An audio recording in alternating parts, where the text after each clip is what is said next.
What's happening, everybody? It's Eric J. Olson, and we are recording a live episode of the Managing Partners podcast.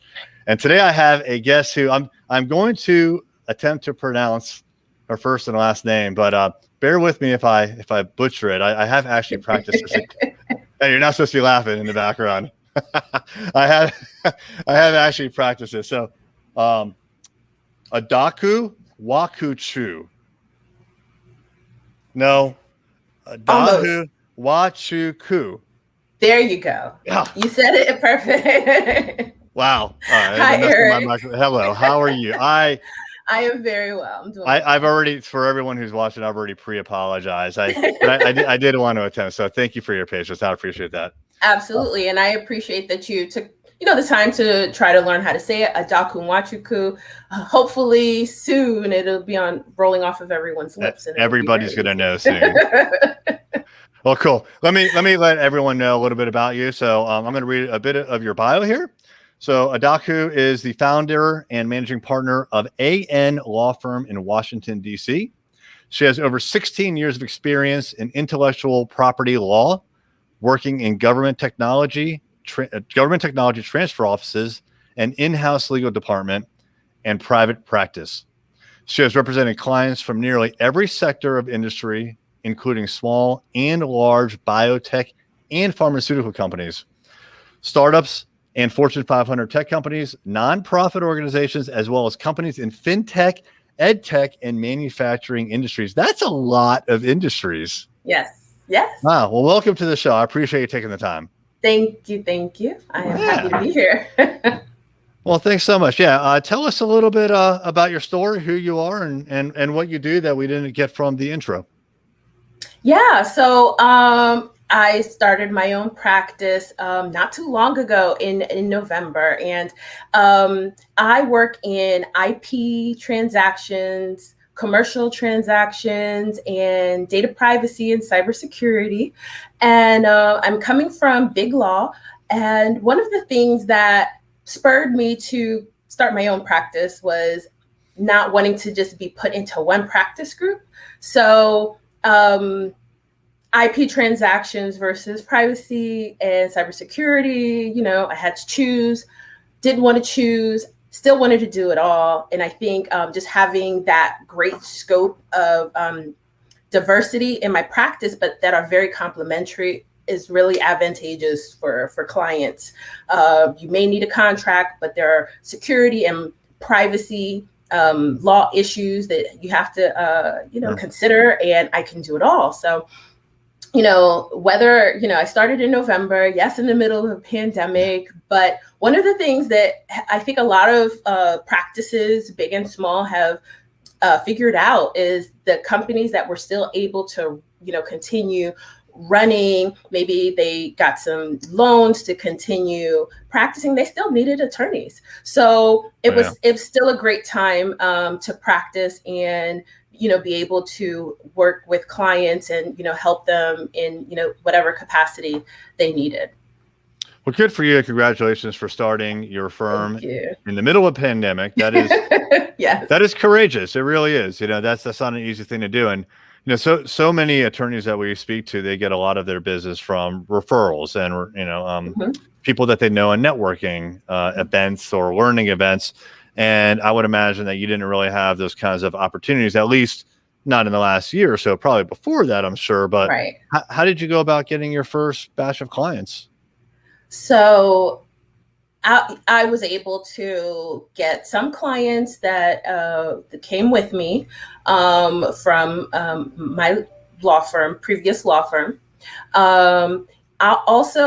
There was just the participation now virtually instead of in person with organizations. I'm participating in the DC bar, met some great people.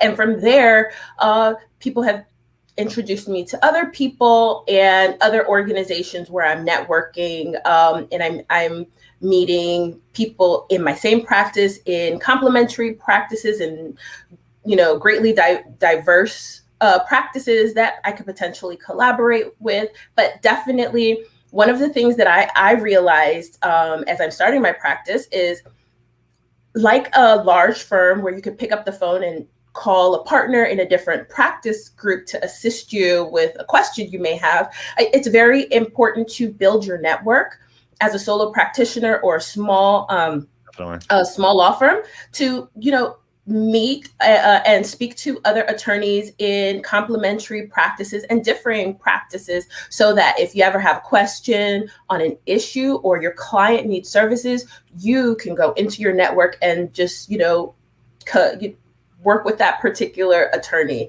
And it gives you basically the same cushion and comfort level you had, or I had, when I was in big law.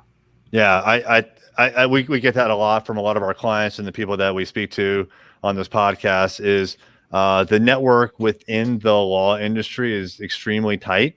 Yes. And referrals from one practice area to another, or bringing in co-counsel or something like that, right. That's very strong. That's a very strong source of leads and work. So that's great that you were able to leverage all of that experience that you had coming into this in November. So congratulations again. That's good. Thank you. Thank you very much. Let's talk a little bit about some of your clients. And of course, I'm not asking for names, but some of the challenges that they may face that you can help them with. So one of the things that I do is work with, small startups and entrepreneurs, and also more established companies. So one area that I see that a lot of the startups and entrepreneurs sort of have an issue or need assistance with is just initially around protecting their IP and protecting their assets. And that's pretty much what my practice is about, whether it's IP transactions or other type of commercial transactions where, it's very important to create that relationship you have with your partner, but also to protect your assets, whether it's the risk management provisions and, reducing your risk in the contract, protecting your IP in your contract, and then also having advising clients on their internal cybersecurity protocols, especially when it comes to certain types of industries where there may be federal regulations or state regulations. So I assist with helping with the internal documents. If you need a written information security plan, an incident response plan, I can assist with those measures.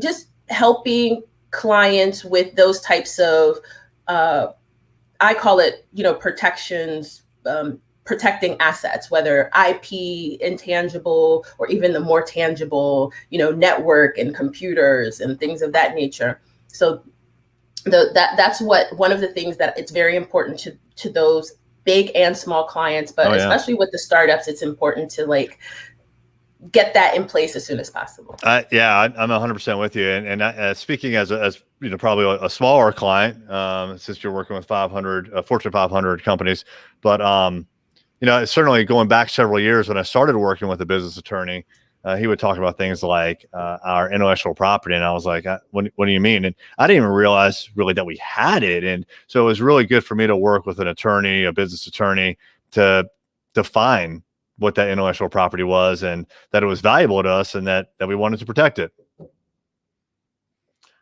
Oh no, I hope you're not locked up. I think you are, and I heard some background noise go away. So we're gonna sit here for a second or two or 10 and hope that Adaku comes back. All right, so this is the joy of going live on social media. All right, if anyone's out there watching live and you have a question for me as I wait for her to come back. Oh no, she's gone. All right, well, I am still going to hang out and wait and hope that she comes back. But I guess that is one of the risks that we take with the live interview on YouTube and LinkedIn.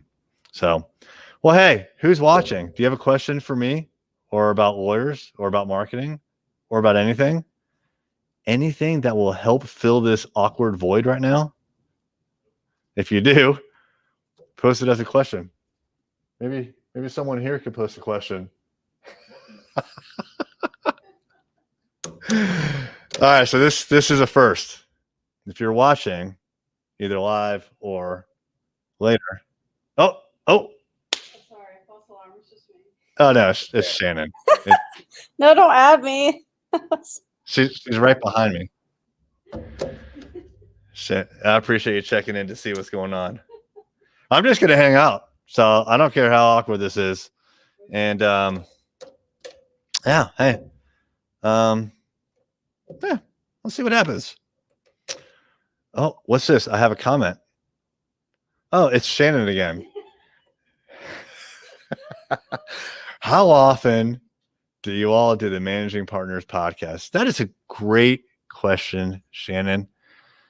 Let's see. We are not on a set schedule, but we're doing this about 2 or 3 times a week right now, and we will probably continue to do this. We may actually. So we're only broadcasting this right now as a video through live social media, and as I said before, on the Array Digital YouTube and my personal LinkedIn.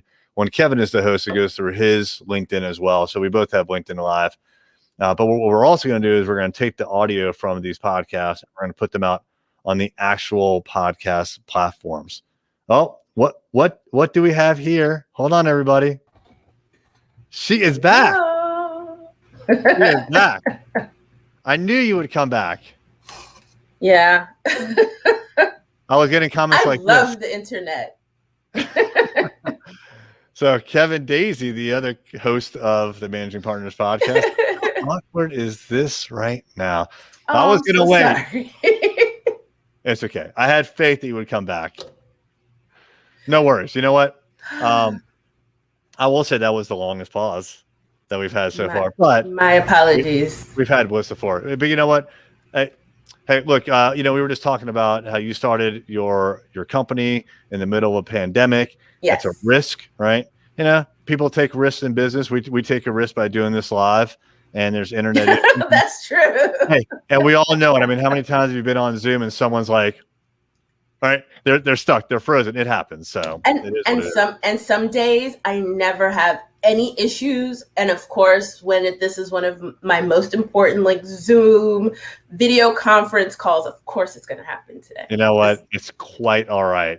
No worries. All right, no, it's pretty funny actually. We filled it. Thank you for understanding. No, all good. So yeah, let's see. What were we talking about?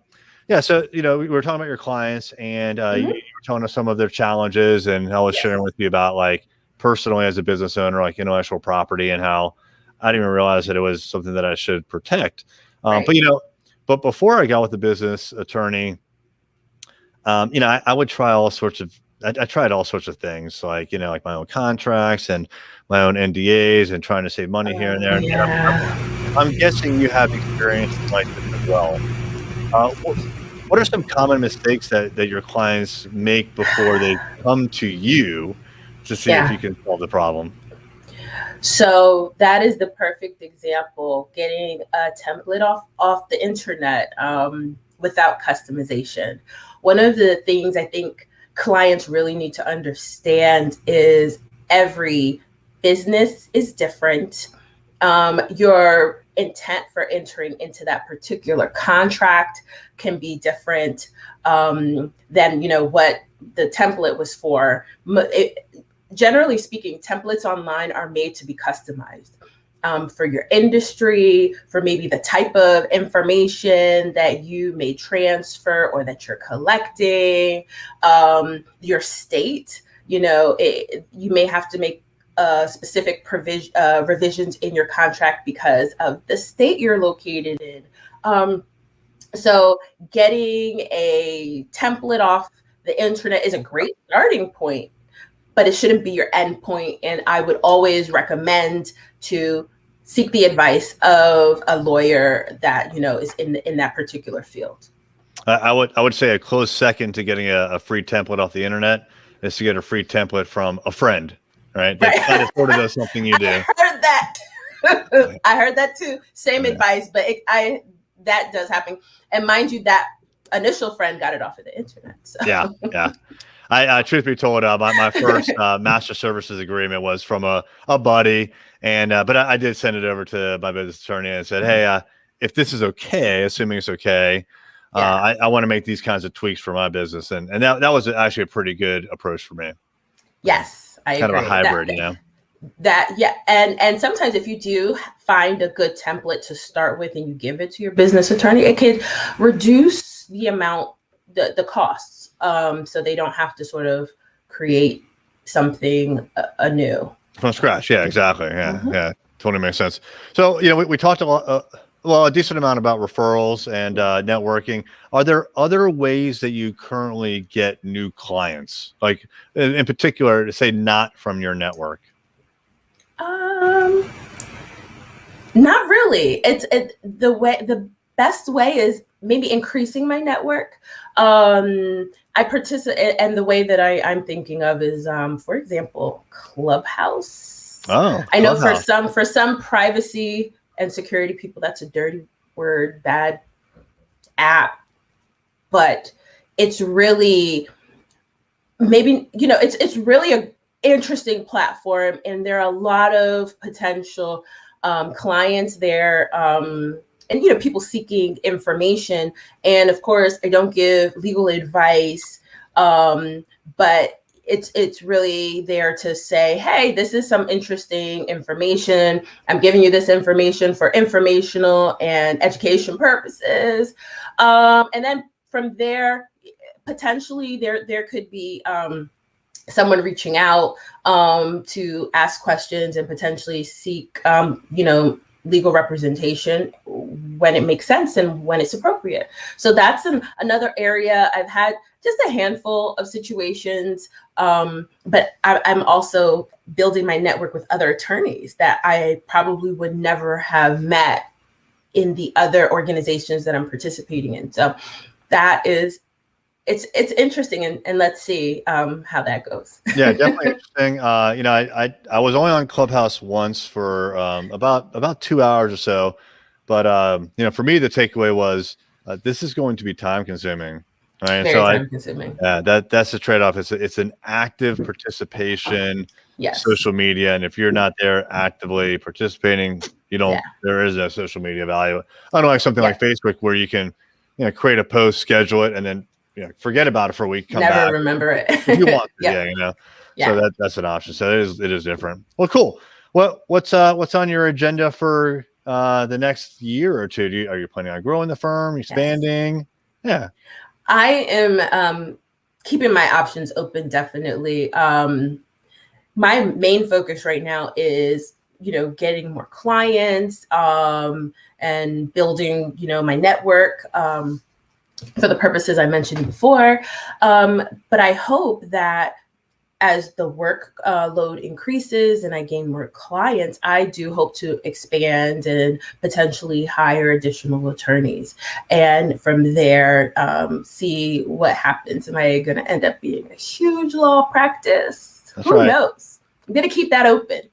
Maybe I stay small. So, but right now I am focused on, my immediate future and just building my practice. And this is the most exciting time of my life, as well as nerve-wracking and stress-inducing.